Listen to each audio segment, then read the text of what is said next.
안녕하세요. 서울에 살고 있는 30대 초반 여자입니다. 지금 나름대로 탄탄한 기업에서 5년째 직장 생활을 하고 있는데요. 얼마 전에 동료가 알려줘서 이곳에 사연을 들었는데 너무 재미있더라고요. 제 상황과 비슷한 사연도 많아서 좋았고요. 그때부터 시간 날 때마다 챙겨 듣고 있답니다. 사실 얼마 전에 결혼식까지 올렸지만 지금은 다시 싱글의 삶을 살고 있거든요. 아무 근심 없을 것 같다는 소리 많이 듣는데 남자 때문에 험한 꼴 제대로 봤네요. 어떤 사연일지 궁금하지 않으신가요?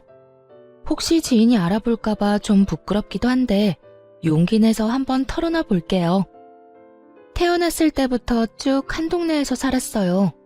부모님께서 어릴 때도 그 동네에서 사셨고 그때부터 지금까지 이사 가지 않고 계속 살고 있죠. 그래서 외가 쪽과 친가 쪽에서 물려주신 아파트 세 채가 이 동네에 있답니다. 할아버지께서 지내셨을 때만 해도 그렇게 비싸지 않았는데 이젠 대한민국에서 제일 땅값 비싼 지역이 되었네요. 부모님께서는 항상 운이 좋았다고 감사하면서 살아야 된다고 말씀하시곤 했답니다. 그래서인지 어릴 때부터 별로 부족함을 느끼지 못했어요. 매사 그냥 편안하고 여유롭게 살려고 하는 편이고요. 부모님께서 공부를 잘하라거나 좋은 직업 가지라고 압박하시지 않아서 가능했죠. 어느 날 친구가 남자를 소개시켜준다고 하더라고요. 그냥 한번 만나봤는데 그 사람이 바로 전 남편이었어요. 고객님이 갑자기 소개팅을 시켜주신다고 해서 반신반의했거든요. 그런데 지금 보니 나오길 잘한 것 같아요. 정말 반갑습니다, 세아씨. 아, 네. 저도 잘 나온 것 같은데요. 세무사 하신다고 들었어요. 제 친구가 좀 까다롭게 굴죠? 성격이 깐깐해요. 아닙니다. 엄청 잘 대해주세요. 다행히 마음에 드셨는지 제 일 처리를 좋아해 주시더라고요. 역시 깐깐하신 분이라 우리가 잘 어울릴 거라고 딱 한눈에 아셨나 봐요. 저를 너무나 잘 아는 친구라서 잘생긴 남자를 소개시켜줬더라고요. 그만큼 남편은 훈남 이상으로 준수했고 성격도 다정했답니다. 그래서 그런지 첫 만남부터 눈에 불꽃이 튀었어요. 그렇게 1년 정도 서로한테 푹 빠져서 연애를 했습니다. 우리가 만난 지도 좀 됐는데 자기는 결혼 생각 없어? 나는 이제 30이 넘으니까 좀 생각이 많아지네. 나도 우리 자기랑 결혼하고 싶지. 근데 그 전에 말해야 할 게 있어. 무슨 말인데 그렇게 뜸을 들여? 갑자기 막 무서워지려고 해. 우리 가족이랑 집안 상황에 대해서야. 가끔 자기 말 들어보면 강남에 살고 부모님도 경제적으로 여유 있으신 것 같더라. 자기도 사랑 많이 받고 자랐다는 게 느껴져. 근데 난 완전히 반대거든. 거의 개천에서 용난 케이스라고 할까? 그래서 자기한테 우리 집 얘기하기가 좀 그렇더라고. 그랬구나. 그러고 보니 자기 가족들 얘기는 거의 들어본 적이 없네. 또 자기가 지금 혼자 사니까 별로 가족들 생각은 안 해봤어. 우리 집은 아직도 상가주택에 전세로 살아. 내가 어릴 때부터 방 2개 있는 집에서 동생 2명이랑 부모님이랑 계속 살았어. 나는 회계사 시험 합격하자마자 바로 독립했고 안 그러면 진짜 미칠 것 같았거든. 정말 많이 힘들었겠다. 나한테 이렇게 솔직하게 말해줘서 고마워. 난 자기 자체를 사랑하고 좋은 사람인 거 아니까 결혼하고 싶은 거야. 자기 가족들이면 다 좋은 분들일 것 같아. 지금 생각하니 저딴 소리를 왜 했나 기야말 일이네요. 그래도 그때는 남자에 미쳐서 온 세상이 꽃밭이었거든요. 둘이서 어떤 어려움이 닥쳐도 이겨나갈 수 있고 남편의 가족들하고도 잘 지낼 수 있을 거라고 생각했어요. 그때까지 살면서 별로 험한 일 안 겪었고 온실 속의 화초처럼 자라서 그랬나 봐요. 사실 남편의 직업이 괜찮으니까 같이 벌면 여유롭게 살 수 있을 거라고 생각했어요. 하지만 결혼이 파탄난 후에야 뼈저리게 느끼게 되었죠. 역시나 남의 집 가장은 함부로 빼오는 게 아니라는 것을요. 처음으로 시댁에 인사를 드리러 간 날이었어요. 상가주택이라더니 허름한 대로변에 있는 건물 2층으로 올라가더라고요. 딱 들어갔는데 퀴퀴한 곰팡이 냄새가 코를 찔렀습니다. 벽지 색깔도 누렇고 전등은 또 엄청 어둡더라고요. 솔직히 말해서 그런 집은 처음 봤어요. 놀란 얼굴을 봤는지 남편이 멋쩍게 씩 웃어주더군요. 다행히 식사하라고는 안 해서 간단하게 다과만 먹었는데요. 시부모님과 시동생들은 다들 순박하고 성격도 좋아 보이더라고요. 우리 잘난 아들이 선택한 며느리라면 당연히 좋은 사람일 거라고 생각했다. 역시나 아주 참하고 예쁘구나. 잘 왔다. 보다시피 우리 집이 그렇게 사정이 좋지는 않아. 찬욱이가 아직까지 우리한테 용돈 주고 있고, 그래서 결혼 준비할 때 목돈을 줄 수도 없을 것 같구나. 우리는 아무것도 바라지 않으니 걱정 말고 너희 원하는 대로 준비하거라. 우리도 무슨 옷 사달라느니 그런 말 안 할 테니 걱정하지 말아요, 새언니. 오빠한테 들었는데 새언니는 엄청 귀하게 자란 것 같더라. 강남에 산다면서요? 아, 엄청 잘 살거나 부자인 건 아니에요. 운 좋게도 아버지께서 집을 저렴할 때 잘 사신 것 뿐이죠. 그래, 결혼 준비하려면 할 게 엄청 많다며? 돈으로 도움은 못 줘도 어려운 거 있으면 언제든지 연락하렴. 내가 여러 방면으로 알아봐 줄 테니. 그렇게 본격적으로 결혼 준비를 하기 시작했어요. 예약할 것도 많고 알아볼 것도 많아서 머리가 터질 것 같더라고요. 그 와중에 갑자기 시모에게서 전화가 왔어요. 지금 회사 앞이라면서 근처 커피숍에서 만나자고 하더군요. 좀 불편한 마음으로 얼른 커피숍으로 갔죠. 왜 여기까지 왔을까? 궁금하기도 했지만 아직 결혼하기 전이라 좀 어려웠거든요. 커피숍에서 단둘이 마주했는데 시모의 표정 차갑더라고요. 남편의 집에서 만났을 때와는 사뭇 다른 모습이었어요. 내가 근처 왔다가 한번 둘러봤다. 그때 중요한 걸 안 물어본 것 같아서 말이야. 너희 신혼집은 어디로 구할 거니? 전세로 할 거야, 매매로 할 거야? 아, 오빠가 5천 정도밖에 모은 돈이 없다고 하더라고요. 사실 저도 그렇게 많이 모으지는 못해서요. 우선 신혼부부 특공으로 최대한 대출받아서 매매하려고 하고 있어요. 그래? 이왕이면 찬욱이 회사랑 가깝고 평수가 큰 신축 아파트 어떻겠니? 그래야 가격도 많이 오르고 여러모로 좋잖아. 네? 저희는 그냥 20평대로 생각하고 있어요. 일단 위치가 중요하니까 서로의 회사 중간에 있는 곳을 찾고 있거든요. 꼭 신축이 아니어도 되고요. 신혼 특공으로 한 번밖에 없는 기회인데 그렇게 날리면 되겠니? 내가 괜찮은 신축 아파트 2개 알아봤어. 여기랑 여기거든? 친구들한테 알아보니 나중에 값도 많이 오를 것 같더라. 여기 한번 잘 생각해봐. 2개의 아파트 모두 시댁이랑 엄청 가까운 데다가 30평대 후반이더라고요. 아직 둘뿐인데 그렇게 큰 아파트에 살 이유가 없었죠.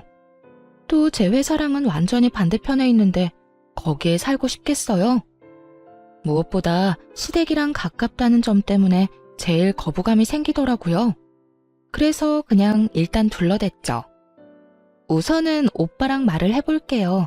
근데 너무 넓은 곳은 관리하기 힘들 것 같아서요. 저도 봐둔 아파트가 있어서 그거랑 한번 비교해 볼게요. 너도 실물을 직접 보면 좋다고 할 거야. 아니면 이번 주말에 찬욱이랑 같이 와서 한번 둘러볼래? 내가 잘 아는 부동산 지인이 있거든. 얼마나 집요하게 계속 물고 넘어지시던지 애 둘러서 거절하느라 정말 힘들었습니다. 근데 웃긴 게 마치 짠 것처럼 남편도 그 아파트를 은근슬쩍 계속 말하더라고요. 나도 아파트 좀 알아보긴 했거든. 근데 어머니가 알려주신 그 아파트가 제일 괜찮은 것 같더라고. 어차피 대출받을 건데 좀 넓은 게 낫지 않아? 나중에 아이 태어나면 어차피 큰 평수 필요하잖아. 그럼 대출 금액이 너무 많아지잖아. 그리고 아이들이랑 산다고 해도 방 2개면 충분할 텐데. 무슨 신혼부부가 방 4개짜리 아파트에서 시작해. 이왕이면 넉넉한 게 좋잖아. 우선 한번 가보자. 요즘은 신축이 참 잘 빠졌다고 하더라고. 이번 주말에 같이 둘러보자, 응? 결국 남편한테 끌려서 그 아파트를 보러 갔는데요. 새 아파트인데다가 넓어서 그런지 확실히 좋아 보이긴 했어요. 생각보다 괜찮다는 분위기를 읽었는지 남편이 신나서 더욱 푸시를 하더군요. 우리가 살기에 여기가 딱이라면서요. 근데 너무 넓고 우리한텐 과한 것 같아. 여긴 사실 5, 60대 정도 부부가 자식들이랑 사는 아파트 아니야? 일단 더 생각해보자. 단호하게 말하니까 남편도 그 후로는 더 뭐라 안 하더라고요. 하지만 토라진 게 딱 보였습니다. 그래도 신중해야 할 문제이기에 애써 모른 척을 했죠. 더 이상 별말이 없길래 그대로 포기한 줄 알았는데요. 그 다음 주에 부모님과 함께 식사하는 자리에서 대뜸 그 말을 친정아버지한테 하는 게 아니겠어요? 신혼집에 대해서 물어보시지도 않았는데 대뜸 말하니 어이가 없었어요. 마치 벼르고 온 사람처럼 말이죠. 역시나 그 말이 걸리셨는지 아버지가 말씀하셨습니다. 거기가 그렇게 괜찮으면 아빠가 돈 줄 테니까 매매해도 돼. 난 네가 이 동네에서 살았으면 했는데 최서방은 그쪽이 마음에 드나 보다. 같이 둘러봤는데 좋았다니 사실 나쁠 것도 없지. 싫어요. 거긴 너무 넓고 시댁이랑도 가까워요. 더군다나 우리가 집 사는데 왜 아빠가 돈을 줘요? 진짜 괜찮아요. 하나뿐인 외동딸이 결혼하는데 아빠가 그 정도도 못 해주겠어? 사실 네가 우리 집 근처에서 살고 싶다고 하면 아파트 하나 그냥 주려고 했었어. 근데 다른 동네가 좋다니 아쉽지만 아빠가 그 정도 선물은 할 수 있지. 최서방한테는 내가 아는 은행에서 저렴하게 대출해줬다고 하고 매매해. 괜한 부담은 갖지 말고. 몇 번이나 거절했지만 부모님이 계속 말씀하셔서 마음이 흔들리더라고요. 결국 아버지가 1억을 뺀 나머지 매매 금액을 빌려주시기로 했어요. 남편한테는 아버지가 시킨 대로 말했죠. 아버지 친구가 은행 지점장이라서 대출 이자를 엄청 괜찮게 쳐주신대. 그래서 거기에 내 이름으로 대출받으면 될 것 같아. 그래? 진짜 잘됐다. 역시 내가 장가 하나는 잘 간다니까. 처갓집이 능력 있으니까 도움을 많이 받네. 진짜 고마워 자기. 어차피 빌리는 건 똑같은데 뭐. 대신 대출이자 더 낼 테니까 아파트는 내 명의로 하는 게 어때? 그건 좀 아니지 않아? 차라리 이자를 내가 더 내고 내 명의로 하면 모를까. 그건 절대 안 돼. 무조건 공동 명의로 해야지. 남편은 생각보다 훨씬 더 화를 내면서 절대 안 된다고 펄쩍 뛰더라고요. 반대할 줄은 알았지만 사실 제 입장에선 좀 억울하죠. 우리 아버지가 90% 정도 돈을 대주는 건데 아버지 명의로 해야 할 판 아닌가요? 아버지가 말하지 말라고 당부하셔서 어쩔 수 없이 결국 공동 명의로 매매하고 말았죠. 넓은 집을 꾸미려니까 가전이며 가구에 쏟아야 하는 돈도 장난이 아니더라고요. 부모님이 도와주시겠다고 했지만 이번에는 확실히 거절하고 카드를 긁었습니다. 그 와중에 시댁은 진짜 100만 원도 안 보태주시더군요. 뭐 사실 그런 집에 사시는 걸 봤으니 서운한 마음도 안 들었어요. 어차피 다 알고 시작한 거니까 괜히 기대하지 말자고 생각했죠. 그냥 착한 시댁 식구들과 좋은 가족이 되었으면 좋겠다는 바람뿐이었어요. 그래도 신혼집이 시댁이랑 걸어서 20분 거리라 너무 가까워 걱정이 되긴 했어요. 혹시 아무 때나 찾아오면 어쩌나 하고요. 왜 불안한 예감은 틀리지 않는지 그 걱정은 빠르게 현실이 되었답니다. 신혼여행에서 돌아온 날부터 매일 시모가 전화해서 언제 집들이 할 거냐고 묻더군요. 아직 집 정리도 안 끝났고 여행에서 막 돌아와 정신이 하나도 없는 상태인데 얼마나 재촉을 하던지 결국 그 다음 주말에 바로 집들이를 하게 됐죠. 여기가 우리 아들 집이란 말이야? 세상에 드라마에나 나올 법한 집이네. 진짜 너무 좋다. 역시 새 집이 다르다니까. 내 말 듣기를 잘했지? 오빠, 집 진짜 좋다. 와, 스타일러도 있네. 새언니네가 역시 좀 사나보다. TV도 완전 비싼 거네. 우리 집 콧구멍만한 TV만 보다가 이거 보니까 완전 극장이다, 극장. 시댁 식구들은 집들이 내내 아주 떠들썩했어요. 근데 진짜 웃긴 게 뭔지 아시나요? 집들이 온다면서 주스 한 병도 안 사왔더라고요. 저는 시댁 식구들 온다고 진짜 준비 많이 했거든요. 음식 재료들 사서 하루 종일 요리하고 배달 음식도 시켰죠. 근데 정성스럽게 준비한 건 쳐다도 안 보고 30분 넘게 이 방 저 방만 다니면서 집 구경하는데 여념이 없더라고요. 뒤늦게 저녁을 먹는데 다들 얼마나 개걸스럽게 먹던지 며칠 굶고 온 줄 알았네요. 집이 좋으니까 음식도 다 맛있다 얘. 이거 네가 한 거 아니지? 다 사온 거지? 넌 좋겠다. 잘난 남편 만나서 이렇게 대골 같은 집에서 결혼 생활 시작하고 말이야. 진짜 복 받은 줄 알아. 그러게 말이야. 우리 오빠 완전 인생 역전했네. 나도 여기 살고 싶어. 오빠, 우리 집 가기 싫어. 가면 너무 우울하단 말이야. 여기 있다가 가면 더 우울할 것 같아. 그건 안주인인 세연이한테 물어봐야지. 여기 남는 방도 많은데 한번 말이나 해봐. 그나저나 여기 공동명의로 한 거 맞지? 찬욱이 너 등기부등본 좀 떼서 가져와라. 진짜 맞는 거지? 그런 건 확실하게 해야 된다. 어째 점점 기분이 나빠지더라고요. 마치 자기들이 이 집을 산 것처럼 말하는데 어이가 없었죠. 솔직히 우리 아버지 돈으로 산 건데 말이에요.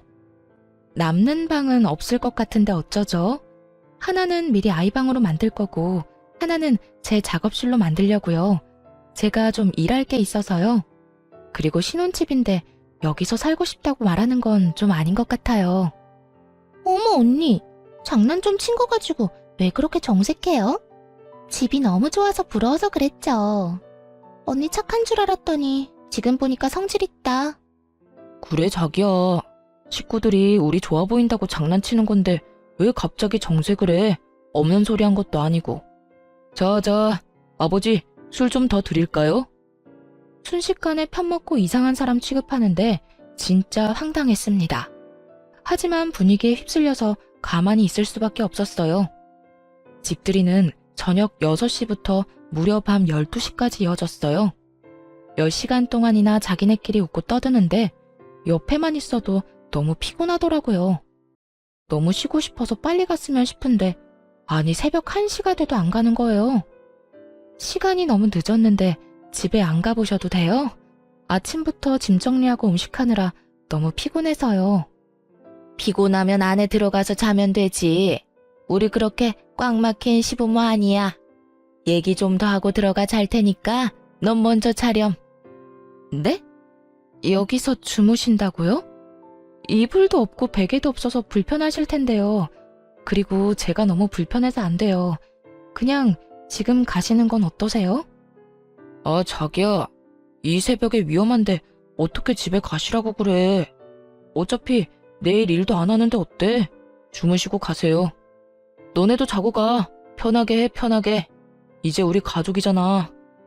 남편도 거나하게 취했는지 저 소리만 반복하다가 거실에 푹 쓰러져서 자더군요. 그러자마자 마치 짝이라도 한 듯이 시모랑 시누이가 방으로 쏙 들어가는 거 있죠?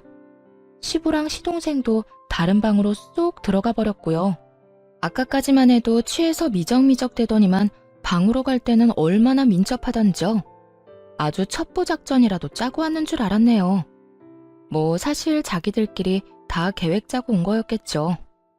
너무 기가 막히고 이게 도대체 뭔 일인가 싶어 잠을 설쳤답니다. 그리고 다음날 아침 거실이 왁자지껄 시끄러워서 나가봤어요. 시댁 식구들이 아주 자기 집처럼 텔레비전을 크게 틀어놓고 깔깔대고 있더라고요. 저를 발견한 시무가 앙칼지게 말했죠. 배가 중천에 떴는데 지금 일어났니? 아무리 그래도 시부모가 집에 있는데 일찍 일어나서 아침밥 차릴 생각은 해야지. 어제 술 먹어서 다들 속쓰린데 얼른 해장국 좀 끓여봐라. 아직 시부모가 어려울 때였으니 어쩌겠어요. 결국 아무 말도 못하고 바보처럼 허겁지겁 북엇국 끓이고 밥하고 그랬네요. 다들 또 얼마나 짭짭대면서 먹는지 밥맛이 떨어져서 그냥 옆에서 멍하게 있었어요. 몇 번 같이 밥 먹어보고서야 알게 된 사실이 있는데요. 가정교육을 잘 못 받아서 그렇게 다들 후루룩 짭짭 개걸스럽게 먹는 거였더라고요. 근데 넌 요리를 많이 안 해봤니? 국이 좀 밍밍하네. 육수를 제대로 내야지. 앞으로 내가 요리 좀 가르쳐줘야겠네. 우리 엄마 요리 진짜 잘하거든요. 앞으로 새언니가 많이 배워야겠다. 국이 그냥 맹물 같네. 우리 오빠 입맛 까다로운 편인데 어떡해? 제가 집에서 밥만 하는 사람도 아니고 저도 일하는데요 뭐. 밥은 각자 알아서 해먹어야죠. 요즘 시대에 어떤 집에서 와이프만 밥하나요? 저 집에서 요리 한 번도 안 하고 귀하게 커서 할 줄 아는 거 별로 없어요. 요즘엔 밀키트도 잘 나오고 사먹는 게 더 낫죠. 아가씨는 저보다 어린데 그런 것도 잘 몰라요?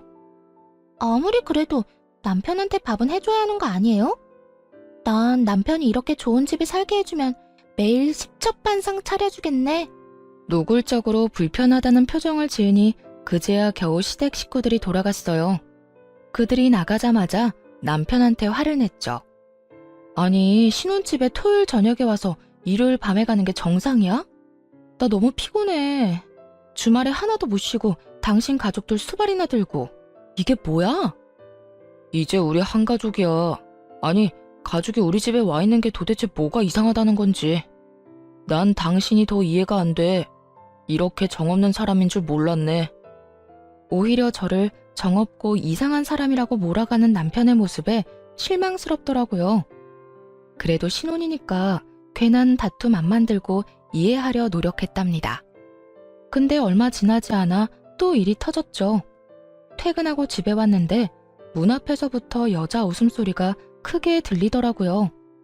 남편이 늦게 오는 날인데 무슨 일인가 싶어 놀라서 들어가 봤죠. 그랬더니 세상에 신우이가 혼자 거실에 앉아서 TV를 보며 깔깔대고 있더군요. 아니 아가씨, 지금 남의 집에서 뭐해요? 오빠는요? 오빠도 없는데 지금 혼자 있는 거예요? 아, 오빠는 늦게 온다고 도어락 번호 알려줬어요. 언니, 밥 없어요? 나 배고픈데. 아가씨, 허락도 없이 이렇게 남의 집에 혼자 와 있는 거 무례한 거예요. 더군다나 지금 내 옷 입고 있는 거예요? 아, 너무 땀을 흘려서 샤워 좀 했어요. 오빠 티셔츠 좀 입을 수 있지. 언니 너무 야박하게 구는 거 아니에요? 이제 우리 한 가족이잖아요. 제가 언니 동생이 이랬어도 그럴 거예요? 그때 때마침 남편이 들어오더군요. 너무 화가 나서 바로 남편을 노려봤죠. 근데 더 황당하게 신우이가 남편을 보자 갑자기 어린애처럼 엉엉 울어대는 거예요. 오빠, 새언니 너무 무서워. 오빠가 와 있어도 된다며. 자기 집이라고 이렇게 신우이를 무시해도 돼? 언니가 나 가래. 아니 자기야, 왜 애를 울리고 그래. 내가 와 있으라고 그랬어. 솔직히 자기 친동생이었어도 이렇게 홀대했겠어? 둘이 짰어? 내 동생이었으면 여기 이렇게 와 있지도 못해. 아, 나 피곤해서 더 이상 말싸움할 힘도 없으니까 아가씨, 오늘은 그만 가줘요. 아, 진짜 당신이 그러면 내 입장이 뭐가 돼. 애 좀 편하게 있으라고 해. 여기 우리 공동명의잖아. 그럼 반은 내 거 아니야? 그럼 얘 여기 있어도 되잖아. 남편이 말도 안 되는 논리를 펼치는데 기가 차더군요. 그냥 대출금 얘기 다 말해버리고 둘 다 쫓아내고 싶은 마음이 굴뚝 같았어요. 너무 화가 나서 눈물까지 핑 도는데 심지어 시모한테서 전화까지 오더라고요. 받지 않으니 남편 놈이 제 귀에 핸드폰을 갖다 댔어요. 그러자 시모가 아주 호들갑을 떨면서 말하더군요. 이거 미안해서 어쩌니? 지금 애들 방 천장에 물이 새서 내가 급한 대로 거기로 보냈어. 거기밖에 갈 데가 없잖아. 가족이 바로 근처 큰 집에 사는데 다른 곳으로 갈 필요가 있니? 미안하지만 한 며칠만 좀 데리고 있어줘. 말도 없이 이렇게 쳐들어오는 건 아닌 것 같네요.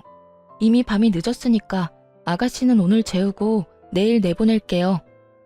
넌 맏며느리가 돼서 어쩜 그렇게 야박한 소리를 하니? 아니, 그리고 막말로 그게 다 네 집이니? 우리 아들 집에 간다는데 네가 왜 오라 말아야? 그때 남편이 전화를 확 뺐더니 이딴 말을 하더군요. 걱정 마시고 찬성이도 오라고 하세요. 집에 물난리가 났다는데 당연히 여기로 와야죠. 그렇게 하시고 끊어요. 당신 지금 나한텐 한마디 상의도 없이 이게 무슨 독단적인 행동이야? 내가 안 된다고 말씀드렸잖아. 지금 내 말 무시하는 거야? 너야말로 우리 가족 무시해? 집 가난하고 집에 물 새고 그런다고 지금 무시하는 거냐고. 집에 물이 새는 게 무슨 죄야? 남편이 처음으로 그렇게 버럭버럭 큰 소리로 화내는데 정말 너무 놀랐어요. 입에서 말도 안 나오더라고요. 그때 아주 기다렸다는 듯이 시동생도 짐가방까지 싸들고 집으로 들어왔답니다. 아가씨나 도련님이나 하루 이틀 정도는 친구 집에서 자면 될 거 아냐. 꼭 여기에서 지내야 할 이유라도 있어? 그럼 오빠가 바로 근처에 사는데 굳이 남의 집 갈 이유는 있어? 너도 고집 좀 그만 피워.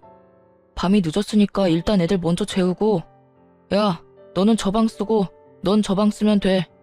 신경 안 쓰이게 조용히 잘 지내. 알았어? 알았어. 채연이 진짜 무섭다 무서워. 집 없는 사람 서러워서 어디 살겠어? 나도 남자 잘 만나서 이런 집에서 살고 싶다. 신우이랑 시동생은 마치 지네들 방인 양 자연스럽게 쏙 들어가 버리더라고요. 뭐라 말할 틈도 없었습니다. 결국 그 밤에 대판 싸우고 남편은 거실 소파에서 잤답니다. 서로 얼굴 보지도 않고 출근해서 하루 종일 기분 나쁜 상태로 지냈고요. 그런데 퇴근하고 집에 와봤더니 무슨 상황이 벌어진 줄 아세요? 직접 두 눈으로 보고도 못 믿겠더라고요. 집안이 아주 난장판에 개판이었죠. 신우이랑 시동생 남편이 식탁에 둘러앉아서 잔뜩 어지럽히고 있었어요. 거실 바닥에도 과자 부스러기에 머리카락에, 아니 하루 만에 집안 꼴이 이렇게 될 수가 있나요? 이런 심정도 모르고 신우이는 비아냥거리는 소리나 계속 해댔습니다. 언니, 배고픈데 뭐 먹을 거 없어요? 아니, 언니는 집에서 요리를 아예 안 해요? 뭐 먹을 게 하나도 없네. 우리 오빠 불쌍해. 완전 빈손으로 오셨네. 저녁에 장 봐와서 뭐 좀 해줄 줄 알았는데. 형수님이 저녁 해줄 거라고 형이 그랬잖아. 아님 뭐라도 시켜줘 형. 여보, 애들 배고픈데 뭐라도 좀 간단하게 해줘. 내 체면이 있지. 순순히 해준다고 하니 아주 셋이 신나서 거실에서 TV를 보며 깔깔대더군요. 조용히 라면 3개를 끓여서 냄비째 식탁에 올려놨죠. 냄새를 맡고 주방으로 슬슬 기어오더라고요. 난 뭐 맛있는 거 해줄 줄 알았는데 꼴랑 라면? 아, 형수님 스케일이 너무 작네. 아짜! 이게 뭐야? 언니, 너무 짜요. 뭐야? 바쁘게 일하고 온 사람한테 밥 차리라는 게 지금 말이 돼요? 하루 종일 놀면서 내 집 엉망으로 만들어 놓고는. 난 더 이상 못 참으니까 당장 내 집에서 나가. 이렇게 미친 사람처럼 소리를 지르니까 신우이와 시동생이 놀랐나 봐요. 슬금슬금 현관문 쪽으로 가더니 둘 다 나가버리더라고요. 남편도 놀랐는지 그냥 벙쪄 있었고요. 참는데도 한계가 있어. 남의 집에 쳐들어왔으면 깨끗하게라도 하고 있어야지 개판으로 만들어? 또 내 옷까지 입고 바닥에 던져놓은 꼴 좀 봐. 이래서 가정교육이 중요한 거야. 여기서 가정교육 얘기가 왜 나와? 그래, 너는 어릴 때부터 강남에서 잘 살았고 나는 하급이라 이거야? 이제 본색을 드러내는구나. 먼저 본색 드러낸 건 당신이랑 당신 가족들 아니야? 결혼하고 처음에 나한테 뭐라고 했어? 다 알아서 하라면서 상관 안 한댔잖아. 그런데 지금은 당신 가족들이 우리 집에 나보다 더 오래 있어. 누가 보면 당신 가족들이 사는 집인 줄 알겠다고. 고작 며칠 있는 거 가지고 왜 그래 진짜. 내가 너 때문에 우리 가족 볼 면목이 없어. 장인 장모가 이 집에 와 계신다고 생각해봐. 그러면 네가 그때도 이딴 식으로 행동했을까? 몇 번을 말해. 그런 상황 자체를 안 만든다고. 당신 가족들이 들락거리느라 우리 부모님은 아직 여기 와보지도 못하셨어. 그건 알고서 지금 그딴 말을 하는 거야? 그 후로 2주 넘게 남편이랑 눈만 마주치면 싸웠어요. 남편만 봐도 너무 스트레스를 받아서 일부러 야근하고 늦게 들어왔고요. 어차피 방도 많겠다. 남편한테 다른 방 가서 자라고 해버렸죠. 남편과 시댁 식구들의 행동에 질려버려서 정이 뚝뚝 떨어졌거든요. 시댁 인간들도 더 이상 연락 안 하길래 이제 좀 잠잠해지려나 했는데요. 그게 폭풍 전야였다는 걸 그땐 알지 못했죠. 남편의 생일이 다가오자 어떻게 해야 될지 혼자 고민을 했어요. 하루에 한마디도 안 섞을 정도로 사이가 안 좋아졌거든요. 남편도 여전히 냉랭하게 대하길래 될 대로 되라 하고 그냥 아무것도 안 했죠. 근데 남편 생일날 퇴근하고 집에 가보니 어떤 일이 벌어진 줄 아세요? 세상에, 시댁 식구들이 다 와 있는 거 있죠? 아주 잔치라도 하는 것처럼 떠들썩 하더군요. 시모는 제 집인 양 주방에서 신나게 요리를 하고 있었고, 나머지 시댁 식구들과 남편놈은 거실에서 껄껄대면서 텔레비전을 보고 있더라고요. 더 웃긴 건 아무도 저한테 인사조차 하지 않았다는 거예요. 주방에서 요리하는 시모를 보니 제가 산 주방 도구들을 마구잡이로 쓰고 있더군요. 그 모습을 보니까 화가 확 나더라고요. 지금 뭐 하세요? 온다고 말도 없으셨잖아요. 이건 다 뭐예요? 우리 장남 생일인데 마누라인 네가 아무것도 안 하고 있다잖니. 엄마인 나라도 미역국을 끓여줘야지 어떡하니? 내가 못나서 우리 아들이 마누라한테 미움을 받는다는데. 그리고 우리가 간다고 미리 말했으면 네가 올시구나 하고 오라고 했겠어? 또 저만 나쁜 사람 만드시네요. 생일 때문에 온다고 하셨으면 저도 같이 준비하든가 외식을 하든가 했겠죠. 저 사람도 오늘까지 아무 말 안 했어요. 네가 찬바람 쌩쌩 불고 무서워 죽겠다는데 뭔 말을 하겠니? 너는 우리가 그렇게 싫으니? 이제 한 가족 아니니? 너 좋아한다는 갈비찜도 하고 밑반찬도 잔뜩 해다가 냉장고에 넣어놨다. 우리 오늘 같이 먹고 얘기 좀 하면서 풀어보자. 시모가 눈물까지 글썽거리면서 손을 잡고 이런 말을 하니 괜히 저도 너무했나 싶고 잘못한 것 같은 마음도 들더라고요. 그래서 시모를 도와서 밥 차리고 다 같이 모여서 저녁을 먹었죠. 시누이가 사온 케이크를 두고 생일 축하 노래도 부르고요. 정말 오랜만에 화기애애한 분위기가 이어졌어요. 새언니, 우리 너무 미워하지 말아요. 언니가 깔끔한 사람인 거 잘 알았으니까 앞으로 조심할게요. 가끔씩 여기 놀러와도 좀 따뜻하게 대해줘요. 너 대신 내가 네 남편 생일상도 차려주고 음식도 다 해줬다. 솔직히 나 같은 시어머니 있나 한번 찾아봐라. 이렇게 잘해주는 시어머니 진짜 없다. 맞아. 우리 엄마 같은 사람 진짜 없어. 자기한테 뭐라고 하지도 않고 밥도 해주고 말이야. 이렇게 투덕대는 것도 다 가족이 되는 가정이지 뭐. 나도 그동안 미안했어. 자기, 우리 오늘로 다 푸는 거다. 그날 밤에 같이 농담도 하고 시부모의 옛날 얘기도 들었습니다. 거의 새벽 2시까지 가볍게 맥주도 마시며 그동안 쌓인 걸 풀었어요. 시간이 늦어서 다들 우리 집에서 자고 가기로 했고요. 시모랑 시누이 둘이 자고 시동생과 시부가 다른 방에 들어가 잤습니다. 그렇게 일단락이 됐다면 그쪽 입장에선 참 좋았겠죠. 아침이 되자마자 작전을 개시했습니다. 시댁 식구들이 자고 있는 방마다 들어가서 냄비를 신나게 두드려댔어요. 특히 시모랑 시누이 귀에 대고 더 크게 쾅쾅 두드려댔죠. 아유 시끄러. 귀 찢어지겠네. 얘가 지금 아침부터 미쳤나? 그만하지 못해? 여보, 뭐 하는 거야? 뭐 잘못 먹었어? 그만해, 그만하라고. 남편이 손에서 냄비와 국자를 뺏으려고 달려들었죠. 이에 질세라 그 국자로 남편 머리를 팍 세게 쳐버렸답니다. 정신 나간 건 너네들이지. 당장 옷들 주워 입고 내 집에서 나가. 너도 나가, 당장. 뭐? 아니, 내가 왜 내 집에서 나가? 나갈 거면 당신이 나가. 당신이 뭔데 나가라 말아야? 꼴의 남자라고 자존심 상할까봐 걱정해줬더니 다 쓸데없는 짓이었어. 이게 네 돈으로 산 집이야? 네 돈 얼마 들어갔어? 꼴랑 5천만 원 들어갔지? 7억짜리 집에 말이야, 안 그래? 진짜 미친 척하고 남편의 옷들이며 가방들을 복도로 막 집어던졌어요. 신우이와 시모의 옷이랑 가방도 던져버렸죠.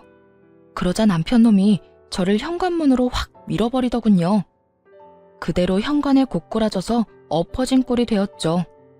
그걸 본 신우이와 시동생이 킬킬거리며 비웃더군요.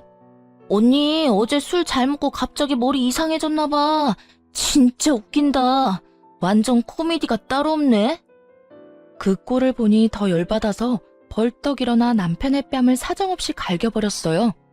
그러곤 핸드폰으로 동영상을 하나 보여줬죠. 이거 다 보고 나서도 킬킬거릴 수 있나? 한번 두고 보자. 장난기 가득했던 신우의 얼굴이 동영상을 보자마자 하얗게 질리기 시작했답니다. 자기 얼굴과 시모의 뒤통수가 녹화되었고 짓거리는 말이 다 녹음되어 있었거든요.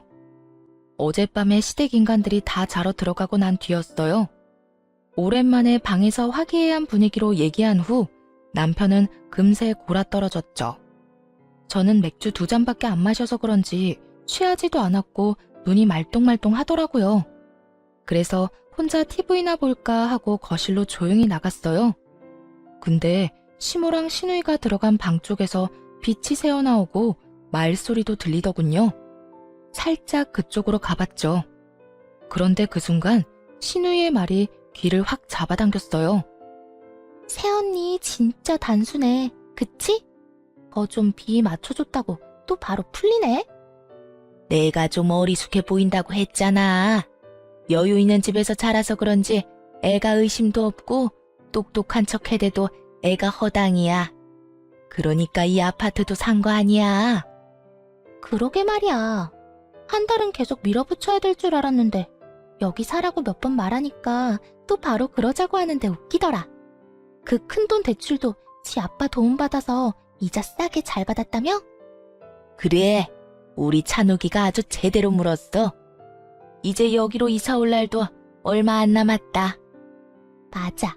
이대로 한두 달만 잘해주면서 눌러앉으면 계획대로 되는 거지 뭐.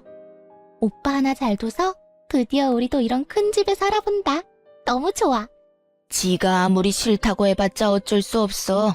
어차피 공동명의인데 자기 집도 아니잖아. 엄마, 우리 빨리 여기로 이사 오자. 여기 있다가 우리 집 가면 진짜 거지 같아. 빨리 거기 뜨고 싶어 죽겠어.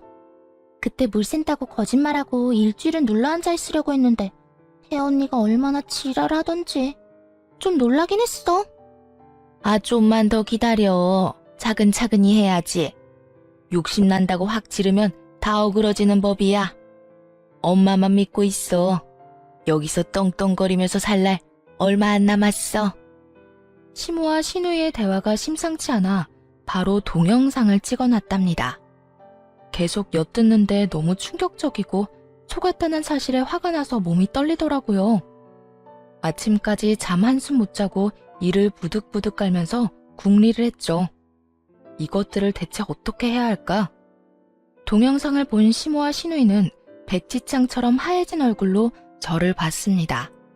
그런데 오히려 남편놈이 뻔뻔하게 소리를 치더라고요. 아니, 혼인신고한 부부가 시부모님 모시고 살 수도 있는 거지. 당신 도대체 뭐가 문제야?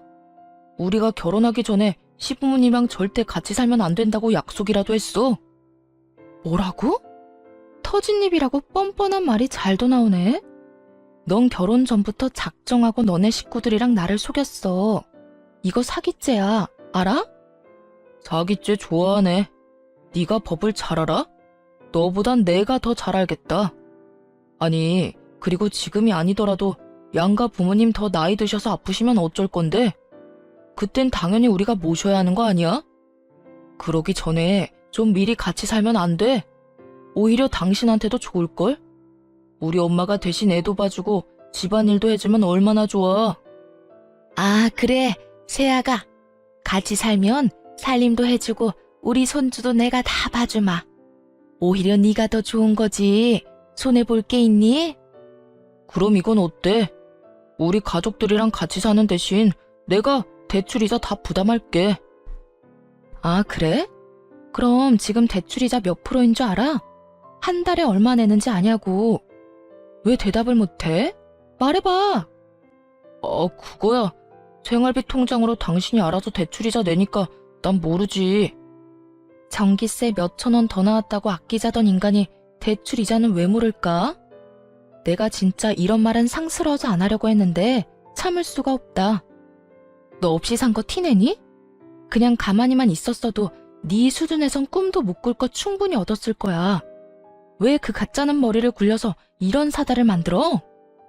그게 뭔 말인데? 갑자기 전기세는 뭐고 이자는 왜 물어보는데? 아, 내가 다 낸다고. 좀 비싸도 내가 낸다고 됐지? 이거 한번 보고서나 말해. 이 집에 대출이 있나 확인해 보라고. 진짜 헛똑똑이는 너야. 누구한테 어수룩하대? 머리도 굴릴 줄 모르는 것들이. 그제야 등기부등본을 확인해 본 남편이 아리송하단 표정을 짓더군요. 자기는 아무것도 모르겠다는 듯한 얼굴인데 꼴 보기도 싫었어요. 아니, 대출이 없네? 이게 어떻게 된 거야? 그럼 7억에 가까운 돈을 다 내고 매입했다고? 당신한테 그만한 돈이 있었단 말이야? 친정아버지가 그냥 사라고 돈 주셨어. 네가 이 아파트 사자고 난리를 쳐서 내가 곤란해하니까. 그리고 나중에 네가 이딴 식으로 나올까봐 대출 받은 거라고 말하라고 하셨고. 어머 세상에, 우리 사돈이 보기보다 더 재력이 있으시네. 그 큰 돈을 한 번 해주시고 대단하시다 정말. 우리 아들 진짜 장가 잘 갔다. 사돈한테 전화드려서 감사하다고 말씀드려라. 이 집 인간들 IQ는 무슨 물고기 IQ야? 내가 지금까지 말한 거 뭐 들었어? 다 나가라고 내 집에서. 네 돈 달랑 5천 들어갔고 내 돈 7억 들어갔으니까 나가라고. 나가기는 내가 왜 나가? 엄연히 이 집 공동명이야. 이거 왜 이래? 그렇게 걱정이 됐으면 아예 처음부터 말하고 당신 명의로만 하든가. 그런데 그냥 바보같이 공동명의로 한 거잖아. 이제 와서 뭐 어쩔 건데? 무식하면 용감하다더니 딱 그 짝이더라고요. 눈을 까뒤집고 침 튀기며 살벌하게 말하는 남편놈이 더는 인간으로 안 보였습니다. 그래서 그냥 차갑게 비웃으며 말해줬죠. 우리 아버지가 그 큰 돈을 주시면서 그런 것도 안 알아보셨을까봐? 걱정해줘서 고맙다 고마워. 명의 취소 소송 진행할 거니까 걱정하지 마. 네 이름 빼는 건 일도 아니니까. 네가 아무리 그래 봤자다. 넌 엄연히 우리 최씨 가문으로 시집 왔고 죽어도 우리 집 귀신이야. 우리 아들이 너랑 이혼할 것 같니? 소송을 하든 뭐든 해봐. 우리는 이 집 절대 안 뺏긴다. 내가 왜 그쪽 집안 귀신이에요? 나 아직 법적으로 솔로거든요?